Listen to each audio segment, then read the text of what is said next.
Hi, how's it going everyone? So here are 5 sniper builds you should definitely try out. They are all very fun and they got me 10 wins. So here is the first sniper build. The nuclear sniper build. I think this is the future of sniper builds. It's a very powerful build that can eradicate your opponent in the late game with ease. You are using a giant badger in front with melon armor to take down your opponent's strongest pet. And upon your badger's death, you get to destroy the second strongest pet, assuming if your opponent places his pet from strongest to weakest, and usually that's the case. They will place the strongest in front, the second strongest just right behind the strongest. So this leaves your second strongest pet alive because you know your badger is gonna die and they're gonna destroy like the adjacent unit, right? So you can just put the weakest unit in your board just right behind the badger to soak up the damage, and then you put your second strongest in the third spot. So leaving your second strongest behind, and then your opponent loses their strongest and their second strongest, and then you can just easily eradicate them. So this is a very powerful strategy that plays on the element of surprise because now your opponent has no idea that this is going to happen. People know that there will be scorpions.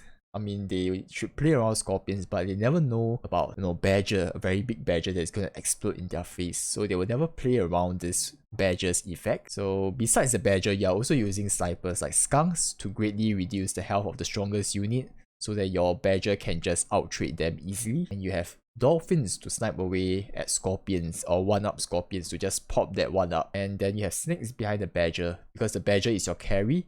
They will be very powerful, they will attack a few times, and snakes can potentially help snipe away at your opponent's melon armor. So this is a very fun build. Then you have the turkey killer crocs. So this is the most fun build I feel.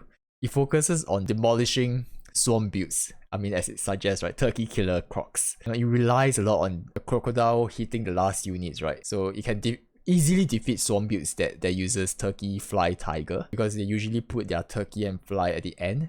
So with your crocs, you can just easily snipe away at them because your crocs can do tons of damage. So in this case, we are running crocs to snipe away at the last unit, and then we are using the parrot to copy the crocs effect. If you can get 2 crocs, that would be great. But otherwise, you can always use a parrot with tigers to double the snipes, and then you can guarantee that turkey and fly kill. I'm not quite sure whether it's still very common to see people running turkey fly, but it's always nice to be able to just eradicate them easily. Then the second one is machine gun build. So this build is all about chain sniping your enemy's pet. So it's very similar to the turkey destroyer as it is super effective against swarm build, but this targets swarm units instead of the turkey. So it relies on Rhino's effect.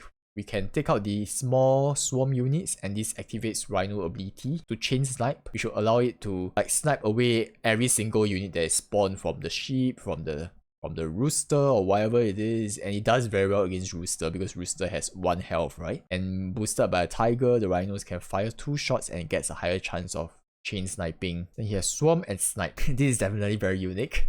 One of the most unique builds I've ever created. The name of this build, just literally describes the strategy. This build swarm the opponent with tons of sheep boosted by a turkey, and we have snake sniping from the back of the sheep. So the sheep are spawning, and then your turkey is buffing them. Then you are hitting with what? 10 ships, 10 ships, 10 ships. Then your snake is just behind them. Whenever your sheep attack, your snake will snipe away at those melon armor. So instead of relying on the giant unit to carry your team to activate your snakes multiple times, we instead rely on the ships to activate the snakes. This kind of guarantees that your snake can snipe twice. Oftentimes when you reach the late game, when you have snakes, your snakes are gonna pop off 1 to 2 times only, so having a swarm unit there guarantees that it pops off instead of it getting 1-hit killed by a scorpion or some other scenarios. Then you have the deadly animal sniper. This is more of a thematic build, kind of follows the theme of Australia's deadly animal. We are running kangaroo and snakes. So kangaroo provides a strong second line of defense by gaining stats whenever your front unit attacks, while the snake behind the kangaroo can snipe away melon armors or turkeys. You can include spiders to make the build more thematically fitting. And a level 3 spider can summon a level 3 turtle, which creates so many melon armor, right? You can grant 3 melon armor on the 3 units behind the spider. Then you can buff the kangaroo when the spider attacks. When the spider dies, it summons the turtle. Then the turtle attacks, then it buffs the kangaroo, then it grants melon armor. So that's the end of this video. I mean, I hope you guys found some builds that you actually think that you will enjoy, and just try it out. I mean, it's pretty fun.